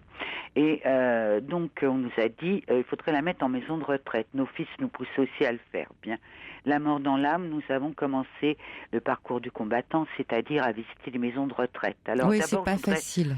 Je voudrais mettre au point quelque chose en ce qui concerne les maisons de retraite. Bien, nous en avons visité une vingtaine. Les maisons de retraite sont, par décret, obligées d'avoir tant de personnel, tant d'aides-soignantes, par exemple 5 aides-soignantes pour 100 personnes, au minimum. Je puis vous assurer que sur les 20 maisons de retraite que nous avons visitées dans Paris, pas une, vous m'entendez, pas une n'avait une aide-soignante supplémentaire. Pas une. Ils prennent le minimum d'aides-soignantes. Alors, effectivement, quand il y a peu de personnel, le personnel, il ne peut pas tout faire. Oui, parce que c'est clair, c'est net. Alors, ce sont des pathologies lourdes. Ah, mais très lourdes. Donc, maman s'est retrouvée dans une maison de retraite où nous avions quand même, nous versions 3 000 € par mois. Hein. C'était quand même, et la Sécu 3 000, ce qui fait que la maison de retraite touchait quand même 6 000 € uniquement pour l'hébergement. Oui. Hein, et les soins. Quand même, hébergement et soins, pas tous les soins. Ah, d'accord. Bien. Donc, on peut s'attendre quand même, avec une telle rémunération, à avoir des prestations correctes. Or, c'est loin d'être le cas. Hein, j'ai expliqué à la personne qui m'a reçu au standard que les personnes arrivent, ne sont pas incontinents, mais 3 semaines après, elles le sont devenues incontinentes. Hein, parce que on leur met des couches et puis on leur dit on n'a pas le temps, alors vous faites pipi dans la couche. Hein. Donc ils marinent toute la journée dans le pipi, dans le caca, parce qu'on n'a pas le temps de les changer. Maman a refait un AVC 3 semaines après. Alors déjà dans cette maison de retraite où il y avait si peu de personnel, mais il n'y en avait pas davantage ailleurs. Hein. Comment vous l'avez choisie, cette maison de retraite ? On en a visité 20. On a pris, comme elles avaient à peu près toutes les mêmes critères. Enfin, au niveau du personnel, je vous dis, disons qu'on l'a mise dans celle où il y avait le plus, entre guillemets, de personnel. Hein, nous nous étions renseignés pour savoir combien il y avait d'aides-soignantes, combien il y avait d'infirmières, s'il y avait des kinés, s'il y avait un médecin sur place, parce que toutes les maisons de retraite n'ont pas des médecins tous les jours. Hein. Oui. Entendons-nous bien. En fait, Elisabeth, ce que vous mettez en cause, ce n'est pas forcément la compétence du personnel, mais... Je vais y venir. Ah. Je vais y venir. Donc, vous nous demandiez comment nous avions choisi cette maison de retraite. Donc, à la limite, cette maison de retraite n'employait que le minimum de personnel auquel elle était contrainte de faire face, mais pas plus, mais certaines, comment dirais-je, on avait encore moins la nuit. Donc, on a mis dans cette maison de retraite, qui est une grande chaîne de maisons de retraite, qui paraît-il était fantastique. Maman est rentrée là, elle avait un traitement pour son cœur, à raison de 3 digitalines par semaine. Si nous n'avions pas été là dès 9h le matin jusqu'à 9h le soir, on lui collait 3 digitalines dans la journée. Ah, d'accord. Il nous la tuait. Au bout de 3 semaines, elle a refait un AVC, là, de nouveau l'hôpital, et à partir de là, on nous a dit, là, les maisons de retraite, c'est plus possible. Elle est grabataire, donc c'est le long séjour hospitalier. C'est le parcours du combattant pour avoir un long séjour hospitalier. Vous savez, il ne faut pas vieillir en France, pour mourir jeune et en bonne santé. Elle s'est retrouvée donc dans ce long séjour hospitalier qui était quand même moins pire que les maisons de retraite, parce que là, il y a quand même un peu plus de personnel. Et quand j'ai entendu l'intervenant dire que le personnel faisait ça par choix, c'est faux. Les petites, elles font ça parce qu'elles peuvent rien faire d'autre, les malheureuses. Il faut qu'elles travaillent et c'est tout. Il y en a très peu qui le font par altruisme ou par vocation. Je peux vous assurer, elles ne sont pas méchantes. Non, absolument pas, mais c'est parce que, effectivement, elles sont obligées de choisir une option et puis il faut travailler. Voilà. Et puis alors, en plus, dans les longs séjours hospitaliers, ce qu'elles ont, c'est qu'en plus, elles sont fonctionnaires, ce qui est quand même pas désagréable non plus. Bon, ce qui vous assure quand même un travail et une sécurité de l'emploi. Mais quand maman est arrivée donc dans ce long séjour hospitalier, parce qu'elle est restée que 3 semaines dans la maison de retraite, quand elle est arrivée dans ce long séjour hospitalier, nous aussi, on nous a dit « Ah, mais il faut vous ménager, etc. etc. » Évidemment. C'est un discours que vous trouvez récurrent. Ah, mais oui, mais tous le font, tous pour cause. Nous avions le droit d'arriver à partir de 11h le matin. Donc, depuis 11h le matin, nous étions là, ma sœur et moi, jusqu'à 9h le soir. 7 jours sur 7. Et maman était malade 3 ans. Pendant les 3 ans, nous n'avons pas quitté notre maman. Dieu merci. Parce que je peux vous assurer que la nuit, on les perfuse. On leur colle une aiguille dans le ventre et on leur envoie de la flotte toute la nuit. Comme ça, la journée, on n'a pas besoin de leur donner à boire. Et on les entend crier « j'ai soif », parce que même si elles ont effectivement la quantité d'eau nécessaire, ça ne les empêche pas d'éprouver la sensation de la soif. Mais on n'a pas le temps de leur donner une timbale d'eau gélifiée. Surtout pas. On leur met des couches. C'est plutôt style sac poubelle que couche, en leur disant vous faites pipi caca dedans, et ils marinent toute la journée dedans.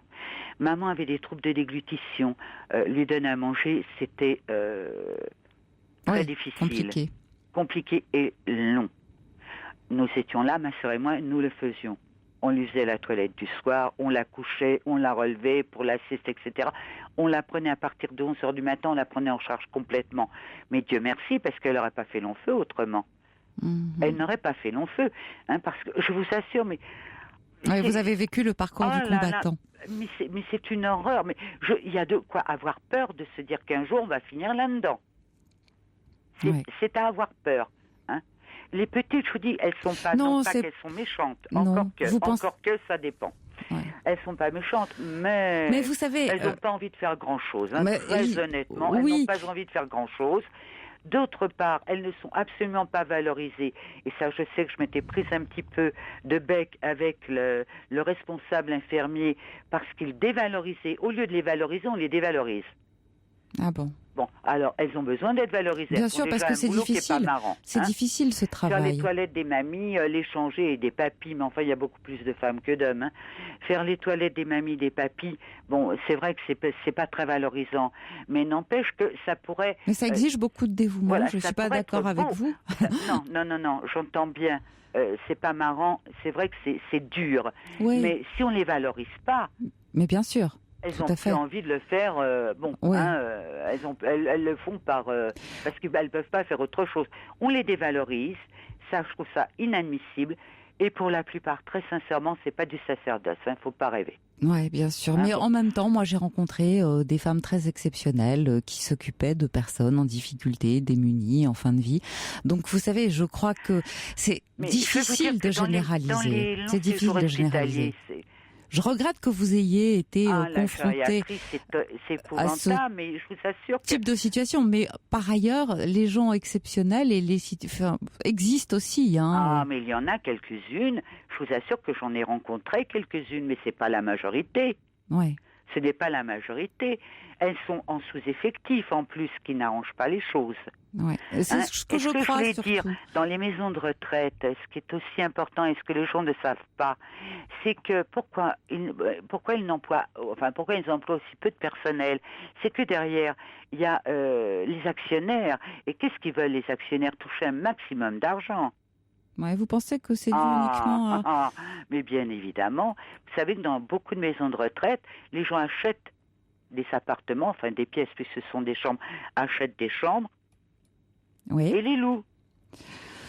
Oh là là, je ne crois pas qu'on puisse généraliser de cette façon. Ah non, attendez. Vous avez une maison de retraite qui est porte de Pantin, elle n'est pas loin. On nous a proposé, mais si vous voulez, vous achetez une chambre et puis c'est un placement d'argent. Et puis nous après on gère et on vous verse votre loyer tous les mois. Bien sûr. Bon, mais ça a trait à d'autres problèmes. Je comprends ce que vous dites. Moi, ce que je crois surtout, c'est que vous soulevez un problème qui est que très souvent le personnel est en nombre insuffisant et que peut-être le personnel est un nombre insuffisant et que c'est beaucoup, enfin c'est pas beaucoup justement 5 personnes pour s'occuper de tout le monde. Dans les maisons de retraite c'est affolant. Ouais, dans les longs séjours hospitaliers il y a un peu plus de personnel. Ouais, parce que tout à l'heure le monsieur parlait de 10 minutes pour faire une toilette, 10 minutes quand on est invalide, c'est pas beaucoup. Ah oui, non mais c'est affolant. Mais les douches, mais il faut voir comment ça se passe. Mais c'est une catastrophe pour les doucher, les pauvres papis et mamies. Alors, s'ils sont malades le jour, ils ont une douche par semaine, mais s'ils sont malades le jour où ils doivent avoir leur douche, tant pis, ça repousse d'une semaine. Maman est restée 3 semaines sans avoir une douche. Mon Dieu. Écoutez, je comprends effectivement votre ressentiment et votre besoin de réagir. Non, c'est pas du ressentiment. Ce que je voudrais... Un besoin de faire le point. Non, c'est pas ça. C'est même pas ça. C'est qu'il faudrait quand même que les pouvoirs publics se penchent un tout petit peu. On fait du jeunisme en France.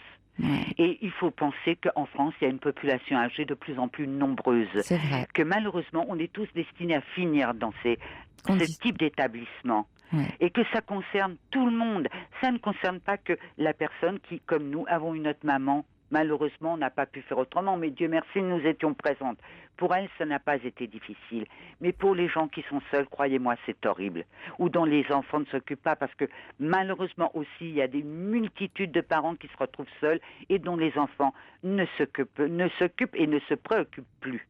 Bon, alors, ce qu'il faut se dire, c'est qu'on est tous destinés à finir dans ce type d'établissement. Et qu'il serait souhaitable que les pouvoirs publics se penchent un petit peu sur ce type d'établissement. Qui est un problème important, je suis d'accord avec vous. Pour qu'il y ait davantage de personnel, parce que s'il y en avait davantage, je pense que les gens seraient beaucoup plus motivés. Je vous remercie, Elisabeth, de votre intervention. Mais je vous en prie. Je vous souhaite très bonne soirée, Caroline. Merci, et merci bonne à vous de m'avoir vous. reçu. Au revoir. On va poursuivre tout de suite avec Marie-Claude. Bonsoir Marie-Claude. Marie-Claude, vous êtes là, je ne vous entends pas. Alors Ginette, bonsoir Ginette. Ginette non plus, décidément, qu'est-ce qui se passe ? Alors un peu de musique, le temps de retrouver et Marie-Claude et Ginette. Eh bien nous allons accueillir maintenant Jiwa. Bonsoir Jiwa. Bonsoir. Je vous écoute. Bon, en fait, je m'appelle Gioia. Ah, comme Gioia, la joie en italien. D'accord, excusez-moi, c'était mal affiché. Bon, comme je l'ai expliqué au jeune homme qui m'a prise en ligne. Oui. Je suis une jeune mariée, oui, récemment mariée, on va dire. Oui. Mais jeune mariée de 45 ans. Et mon mari, c'est vraiment l'homme de ma vie, je le sais. Et je pense être la femme de sa vie. Enfin, je ne pense pas, je sais être la femme de sa vie. Et on vit une histoire qui s'est très vite concrétisée par un mariage. Il y a 6 mois qu'on est ensemble. On a 45 et 55 ans tous les deux. C'est des âges auxquels on est assez lucide pour prendre les décisions qu'on sait être les bonnes, parce qu'on a de l'expérience et du recul. Et voilà, et tout va bien. Tout est merveilleux. Sauf que aujourd'hui, après une semaine un peu difficile pour lui, on va dire, il a un passé assez lourd derrière, un divorce qui n'est pas encore tout à fait terminé, tout au moins financièrement, une ex-belle-famille qui l'a réduit à néant pendant les 25 ans de son mariage, des relations avec sa famille, ses parents, ses frères et sœurs absentes, et où il a été aussi traité comme un pauvre R. Mmh. Et finalement, aujourd'hui, c'est lui et moi vraiment ensemble et fortement accrochés, attachés l'un à l'autre. En fait, il est venu me sauver, je suis venue le sauver. Bon. Et voilà, donc tout est beau, tout est merveilleux, tout est plein d'amour, de respect, de tout ce qu'on peut avoir de plus beau dans une union réussie. Et puis aujourd'hui, jolie journée pour moi, jolie semaine pour moi, et pour lui beaucoup de tension depuis une quinzaine de jours, 3 semaines, un mois, je sais pas. Il est un peu au bord du burn-out en quelque sorte, parce que ça fait 1 an qu'il se bat après une histoire qui n'est pas celle de son divorce, mais une histoire d'amour qu'il a eue avec une femme qu'il a quittée juste avant de me connaître. Oui. Et qui le hante encore. C'est lui qui l'a quitté, mais qui le hante encore et dont il me parle matin, midi et soir, mais je supporte. Oui, tout comme je supporte. C'est bien. Excusez-moi. Dans tous les cas, je pense que l'expérience, pareil, le recul, la capacité à écouter l'autre me permet de recevoir ce qu'il a à me dire juste comme oreille bienveillante, mais pas comme quelque chose qui doit perturber notre relation. Et c'est ce que je fais assez bien, ça se passe plutôt comme il faut. Et de la même manière, quand il a des problèmes au boulot, je pense être d'un bon conseil. Quand son ex-femme et ses enfants et son avocate... Bon, je suis là, quoi. Vous êtes là. Qu'est-ce qui vous est arrivé aujourd'hui ? Je reçois une amie à déjeuner par hasard. On fait un très bon repas. On ouvre une bouteille de vin, on ouvre une bouteille de champagne. 2 adolescentes ravies de fêter mon mariage, en fait, parce qu'elle n'avait pas pu venir. Et puis il arrive... Bon, il avait été un peu tendu aujourd'hui. Et puis, on ouvre donc cette fameuse bouteille de champagne. Il la boit avec nous. Et il va passer des coups de fil professionnels dans le bureau. Revient, met sa veste et me dit « Bon, je m'en vais, à tout à l'heure. » Bon, rien ne change pour moi. Une demi-heure après, il m'appelle me disant que il ne comprend pas à quoi je joue, comment je me comporte, que je suis à la maison comme une jeune écervelée qui se saoule, qu'il a ramené les courses ce matin, qu'elles sont encore dans la cuisine, que j'ai pas rangées. Et il me fait un procès, mais terrible, me disant que de toutes les façons, il va me quitter, qu'il veut arrêter ce mariage, que ça lui convient pas, que je suis pas celle qui croyait être. Et puis bon, voilà, et c'est parti de cette allée de Caribe dans Scylla jusqu'à 20h où je suis revenue, où j'ai préparé à dîner très vite parce que on est les vendredis et que le vendredi soir c'est Shabbat. Oui. Donc on a préparé Shabbat. Et en 1 heure, alors que d'habitude il me faut 2-3 heures pour faire un vrai dîner, là en 1 heure tout était prêt, tout était à l'heure dite, chaud, bougie allumée, bref. Et puis il se met à table et voilà le monde de Cousteau, quoi, le silence. Donc j'ai pas faim, j'ai pas d'appétit, j'ai des larmes qui coulent, et puis je me lève et je m'en vais faire un tour. Il était 22h. Voilà, et là je suis garée en bas de chez moi. Il est à la maison, je pense. Je lui ai envoyé X SMS pour lui dire que c'est injuste, que vous ne comprenez pas en fait ce dont il est question. Que je comprends pas et que vous savez même pas pourquoi il vous met en cause.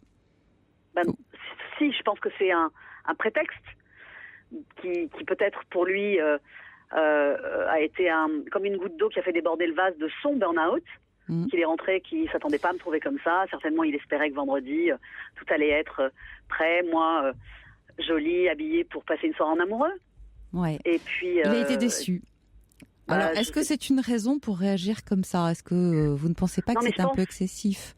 Vous êtes prête à tout recevoir, mais à tout comprendre, à tout accueillir, mais est-ce que vous ne croyez pas que vous devriez avoir une explication véritable avec lui en disant je ne veux pas être traité comme ça, parce qu'il s'agit aussi de ça. Il peut pas vous envoyer promener dès qu'il est stressé et nerveux. C'est difficile à soutenir. C'est ça en fait. Je pense qu'il a prétexté cet incident parce qu'il est au bord de la rupture et que voilà, ça aurait pu être je sais pas un chat noir qui traversait la rue et il aurait craqué de la même manière. Ouais. Sauf que là, c'est vous qui avez pris.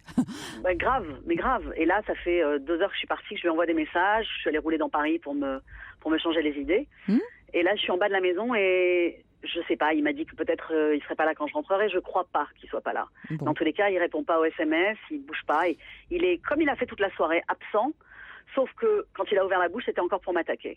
Ouais. Donc je sais pas quoi faire. Là, je me pose la question de... Ne parlez pas ce soir, il faut que la pression retombe. Donc montez et dites, s'il est là, bien sûr, on ne parle de rien ce soir, parce que nous ne sommes pas en état, ni toi ni moi. Et je préfère qu'on en parle demain matin, à froid et à tête reposée. Parce que ce soir, ça va prendre des proportions. Vous allez avoir, et l'un et l'autre, peut-être des propos qui vont dépasser même ce que vous pensez, ce que vous vivez. Ça a déjà été ça, de toute façon. Je vous sens effectivement, vous, là, sous tension. Donc, vous savez comment ça se passe. Dans ces cas-là, on n'a jamais les réactions appropriées. Et ces réactions-là, après, on les regrette. Mais ça a été dit. Qui m'a fait prendre ma voiture, sortir, aller rouler 2 heures. Mais là, je suis tellement désemparée, tellement désarçonnée. Parce qu'en plus, je lui ai proposé de faire une trêve et je lui ai dit c'est Shabbat. Shabbat, on ne se dispute pas. Oui, voilà. Vous avez bien fait, bien sûr. Mais je vous conseille de remonter et surtout de ne rien dire ce soir. Parce que ça pourrait porter à conséquence et vous pourriez le regretter. Joya, je suis désolée, on doit se quitter. Hélas, notre émission s'achève. Je vous propose de nous rappeler. À très bientôt et très belle nuit sur Europe 1. Je vous retrouve lundi. Il est 1h, le flash avec Laurence Gontier. Bonsoir Laurence.